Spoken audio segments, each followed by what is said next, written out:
Hi, ഞാനേ ഉള്ളി പൊളിക്കുക. ഉള്ളി പൊളിക്കുന്നത് എന്തിനാണെന്ന് അറിയാവോ? ഉള്ളി പൊളിക്കുന്നതേ കടലക്കറി വയ്ക്കാൻ. ഇന്ന് ചോറിന് കറി കടലക്കറിയാണ്. കടലക്കറിയും പപ്പടം വറുത്തതും അത് മതിയെന്ന് വിചാരിച്ചു. കടലക്കറി ഇവിടെ പിള്ളേർക്ക് ഭയങ്കര ഇഷ്ടമാണ്, അപ്പം അതാണ് കടലക്കറി. ചോറിന് കടലക്കറി വയ്ക്കുന്ന ഒരു പ്രത്യേകതയുണ്ട് കേട്ടോ. ഒത്തിരി വെള്ളമൊന്നും ആകരുത്, ഒരു കുഴമ്പം പരുവത്തിൽ അടിപൊളിയാണ്. അപ്പോഴതാണ് ഇന്നത്തെ ഐറ്റം. അപ്പോൾ വെറുതെ കറി വയ്ക്കാമല്ലേ, നിങ്ങളോടൊക്കെ വർത്തമാനം പറഞ്ഞുകൊണ്ടാകാമല്ലോ എന്ന് വിചാരിച്ചു. അപ്പോൾ ഉള്ളി പൊളിക്കൽ ഭയങ്കര ഒരു ബുദ്ധിമുട്ടുള്ള ജോലിയാണ്. ഉള്ളി പൊളിക്കുന്നത് ഇതിച്ചിരി വലിയ ഉള്ളിയായതുകൊണ്ട് കുഴപ്പമില്ല കേട്ടോ, ഏകദേശം കുഴപ്പമില്ലാത്ത ഉള്ളിയാണ്. ഈ ചെറിയ പൊടി ഉള്ളിയുണ്ട്, അത് പൊളിക്കാൻ ഭയങ്കര പാടാണ്. ഇപ്പോൾ ഓരോരുത്തർക്കും ഓരോ ട്രിക്കൊക്കെ അറിയാം, ഉള്ളി പൊളിക്കാനും വെളുത്തുള്ളി പൊളിക്കാനും ഒക്കെ അല്ലേ. നേരത്തെയൊക്കെ ഭയങ്കര പാടായിരുന്നു. ഞാൻ പക്ഷെ ഇങ്ങനെ പൊളിക്കുന്നത് ഇപ്പം കരയാൻ തുടങ്ങും. എനിക്ക് അങ്ങനത്തെ സംഭവമുണ്ട്, ഉള്ളി പൊളിക്കാൻ കരയുന്നൊരു സംഭവമുണ്ട്. കരച്ചിലാണ് മക്കളെ, കരച്ചിലാണ്. ഉള്ളി പൊളിച്ചാലും കരയും, ഉള്ളി അരിഞ്ഞാലും കരയും. കരയാൻ പ്രത്യേകിച്ച് കാരണം വല്ലതും വേണമെന്ന് ചോദിച്ചാൽ ഉള്ളി പൊളിച്ചാൽ മാത്രം മതിയെന്ന് പറയും. അതൊക്കെയാണ് പരിപാടികൾ. ഓരോരുത്തർ ഉള്ളി പൊളിക്കുന്ന വെള്ളത്തിനകത്തിട്ടേക്ക് നേരത്തെ ഉള്ളിയെടുത്ത്, എന്നിട്ടത് കുതിരുമ്പോൾ വേഗം പാട പോകുമെന്ന് പറഞ്ഞിട്ട് കരിമ്പാട ഞൊട്ടിക്കളഞ്ഞിട്ട് ഇനി തെറിപ്പിച്ച് കളക്കടേ, നമ്മളോടൊക്കെ ഞൊട്ടിക്കളയുമെന്ന് പറയും. ഇട്ട് കളഞ്ഞിട്ട് വാലും തലയും കണ്ടിച്ചെടുത്താൽ മതി എന്നൊക്കെ പറയും. അങ്ങനെ ആയാലും ഉള്ളി പൊളിച്ചല്ലേ പറ്റും.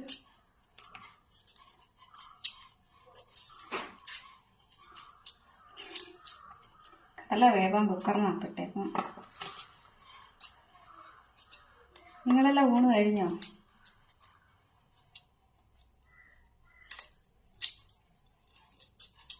ഉള്ളി പൊളിക്കാൻ വല്ല ടെക്നിക്ക് അറിയാവുന്നവരുണ്ടെങ്കിൽ ഒന്ന് പറഞ്ഞു തരണേ. എനിക്ക് ഉള്ളി പൊളിക്കലൊക്കെ ഭയങ്കര ബുദ്ധിമുട്ടാണ്. പക്ഷെ എന്നാൽ ഏറ്റവും ഇഷ്ടം കറിക്കകത്തും തോരനകത്തെല്ലാം ഉള്ളി ഇടുന്നതാണ് ഇഷ്ടം. സവാള എനിക്കത്ര ഇഷ്ടമല്ല, എനിക്ക് രുചി തോന്നിക്കുന്ന ഉള്ളി ഇടുമ്പോൾ. അത് ഞാൻ നേരത്തെ വീഡിയോയിൽ പറഞ്ഞിട്ടുള്ളതാണ്. ഞാനൊരു സൂത്രമാണ് ഇടക്കാലൊക്കെ ഇച്ചിരി കുടിച്ചിട്ടിരിക്കുമ്പോൾ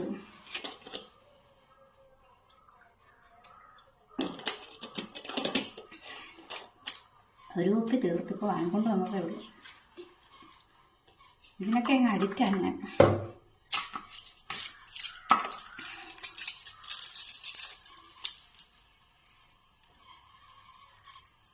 പന്ന ഉള്ളി, കച്ചട ഉള്ളി,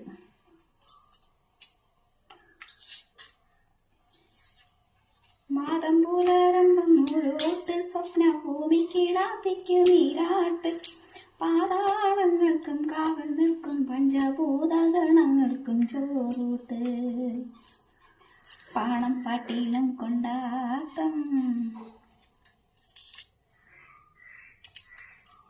തിങ്കളങ്ങാടിക്ക് പോണം നാടകങ്ങാടിക്കാരായി മാറേണം, ഞെട്ടക്കൊടുക്കയും പട്ടാണിപ്പൂ വരുമ്പം ഏലി ചില്ലിക്കച്ചോലം കൊണ്ട് കൂറുന്തളുക്കും കൂറുവാളും നാട് ചുറ്റി നാടോളം ചുറ്റി തിങ്കളങ്ങാടിക്ക് പോണം. ഓ,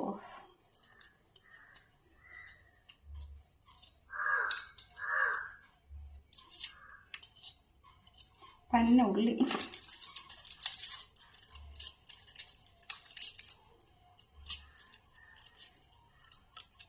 അപ്പോൾ പിന്നെ കറിയാക്കിയിട്ട് നിങ്ങളെ കാണിക്കാം. എല്ലാവർക്കും കടലക്കറി ഇഷ്ടമല്ല. കടലക്കറി സാമ്പാറിന് ഇഡ്ഡലിയുടെ ദോശയുടെ കൂടെ എല്ലാവർക്കും കടലക്കറിയൊക്കെ ഇഷ്ടം. പക്ഷെ ഇവിടെ ചോറിൻ്റെ കൂടെ ഇഷ്ടം. ഇഡ്ഡലിയും ദോശയൊന്നും ഇവിടെ ആർക്കും ഇഷ്ടമല്ല.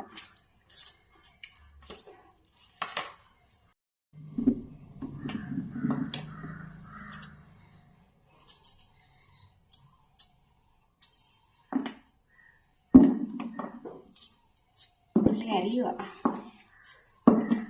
കുറച്ചേ എടുത്തുള്ളൂ കേട്ടോ, കുറച്ച്. ഇവിടെ മോനെ, വലിയ മോന് ഉള്ളി സവാളയൊന്നും അധികം കറിക്കകത്ത് കിടക്കുന്ന ഇഷ്ടമല്ല. അവന് ഗ്രേവി എല്ലാം കുറവായിരിക്കണം, അങ്ങനത്തെ സ്വഭാവമുണ്ട്. ചെറുതിന് ഗ്രേവി തോനെയും വേണം എന്തായാലും. അതുകൊണ്ട് ഒരാൾക്ക് ഗ്രേവി തോനെയും ചേർത്ത് ഒഴിക്കും, ഒരാൾക്ക് ഗ്രേവി കുറച്ച് കൊടുക്കും. പിന്നെ അവർ തന്നെ ഇട്ട് കഴിക്കുന്നെങ്കിൽ അവരുടെ ഇഷ്ടത്തിന് എടുക്കും. നമുക്ക് പിന്നെ നോക്കേണ്ട കാര്യമില്ല, അവരുടെ പാകത്തിന് അവരെടുത്തോളും. പിള്ളേരൊക്കെ വളർന്നു വരുമ്പോൾ ഓരോരോ ശീലങ്ങൾ. നമ്മുടെയൊക്കെ ചെറുതിലെയൊക്കെ നമ്മളെ വീട്ടിൽ ഒരു 4-5 ചോറ് കാണും, അതിൻ്റെ മണ്ടയ്ക്ക് കുറച്ച് കഞ്ഞിവെള്ളവും കാണും. അന്നൊക്കെ കപ്പയൊക്കെ ഇഷ്ടം പോലെ ഉണ്ടല്ലോ, അതായത് ചീനി. നമ്മളിവിടെയൊക്കെ ചീനി എന്നാണ് പറയുന്നത് കേട്ടോ, ചീനി എന്നാണ് പറയുന്നത്. അപ്പം നമുക്ക് ചീനിയാണ്. ചീനി വേവിച്ചത് എന്നും കാണും, എല്ലാ വീടുകളിലും കാണും. ചീനിയും ചക്കയും എല്ലാ വീടുകളിലും കാണും. അപ്പോൾ ചീനി വേവിച്ചതോ ഒരു ചക്കയോ എല്ലാം അതിൻ്റെ മണ്ടയ്ക്ക് കാണും. പിന്നെ എന്തെങ്കിലും ഒരു ചമ്മന്തിയോ അച്ചാറോ അങ്ങനെ എന്തെങ്കിലും, അതൊക്കെയായിരുന്നു. ഇപ്പോഴുള്ള പിള്ളേർക്ക് അത് വേണ്ട, ഇത് വേണ്ട, മറ്റേത് വേണ്ട, മറിച്ചത് വേണ്ട.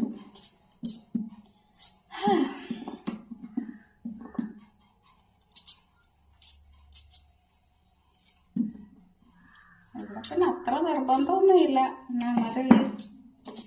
ഉള്ളിയൊക്കെ ഒത്തിരി അങ്ങ് മധുരിക്കും, എരിവൊന്നും വേണ്ട വരും. പക്ഷെ അവർക്ക് ഉള്ളി മധുരിക്കുന്നതെന്നല്ല പറയുന്നത്, ഉള്ളിയുടെ സ്മെല്ല് അതിന് ഇഷ്ടമല്ല നമുക്ക്.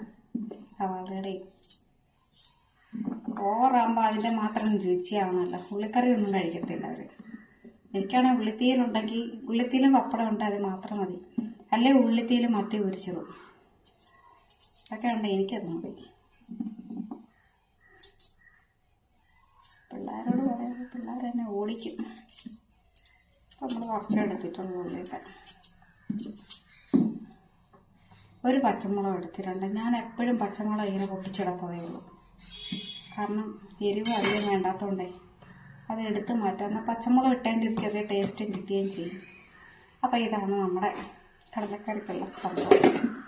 ഞാനിത് തേങ്ങാക്കൊത്ത് ഇടുന്നില്ല കേട്ടോ. തേങ്ങാക്കൊത്ത് ഇടാത്തത് മനഃപൂർവ്വമാണ്. എന്താണെന്ന് പറഞ്ഞാൽ, ഒരു തേങ്ങ മേടിച്ച് ഞാൻ പൊട്ടിച്ചൂടെ വെച്ചാൽ എന്തെങ്കിലും ഒരു തോരനോ എന്തെങ്കിലും ഒരു സാധനത്തിനകത്ത് കുറച്ച് ചേർത്ത് കഴിഞ്ഞാൽ ബാക്കി തേങ്ങ ഇവിടെ ഇരുന്നിട്ട് കച്ചടയായി പോകും. കാരണം ഇവിടെ തേങ്ങ ചമ്മന്തി വേണ്ട, പിന്നെ തോരനൊക്കെ വെച്ചാലും അധികം വേണ്ട. അപ്പം അത് കച്ചടയായി പോയിട്ട് ഞാൻ ഇന്നലെ ഇപ്പം 3 ദിവസം മുമ്പ് ഒരു തേങ്ങ പൊട്ടിച്ചത് ഇന്നലെ എൻ്റെ അടുത്ത് കളയുമായിരുന്നു ചെയ്തത്. ഒരു പ്രാവശ്യം ഒരു തോരന് മാത്രമേ ഞാൻ എടുത്തുള്ളൂ, ബാക്കി എടുത്ത് കളയുമായിരുന്നു. ഒന്നാകുമ്പോൾ നമുക്ക് ഫ്രിഡ്ജില്ലാത്തത് കാരണം കുറേ സാധനങ്ങൾ അങ്ങനെ വേസ്റ്റ് ആകുന്നുണ്ട്. പാലായാലും ഇന്നലെ ഞാൻ 2 ഓറ് പാല് കച്ചടയായി പോയി. കാച്ചി വെച്ച് പിറ്റേന്ന് ഞാൻ എഴുന്നേറ്റപ്പോൾ താമസിച്ച് പിള്ളേർ 2 പേരും പോയി. ഞാൻ ഉച്ചയായി എഴുന്നേറ്റപ്പോഴത്തേക്കാണ് അത് കച്ചടയായി. പിന്നെ എന്ത് ചെയ്യാൻ പറ്റും? അതുകൊണ്ട് ഇനി ഫ്രിഡ്ജ് വാങ്ങിച്ചിട്ടേ ബാക്കിത്തെ പരിപാടിയുള്ളൂ. അപ്പോൾ അടുത്ത മാസം നമ്മൾ ഫ്രിഡ്ജ് എടുക്കും. ഫ്രിഡ്ജ് കൊണ്ടുവന്നിട്ടില്ല. ഫ്രിഡ്ജ് കൊണ്ട് അത് സർവീസിന് കൊടുത്തൊന്ന് ഇതാക്കണം, അത്രേ ഉള്ളൂ. ഫ്രിഡ്ജ് ഇരിപ്പുണ്ട്, എൻ്റെ ഫ്രിഡ്ജ് ഇരിപ്പുണ്ട് വീട്ടിൽ. അതൊരു ഇച്ചിരി ഒരു പണി വീണ് കിടക്കും. അപ്പം അത് സർവീസിന് കൊടുത്തെടുക്കാമെന്ന് വിചാരിച്ചു. അപ്പം അത് അടുത്ത മാസം ആകട്ടെന്ന് വിചാരിച്ചു.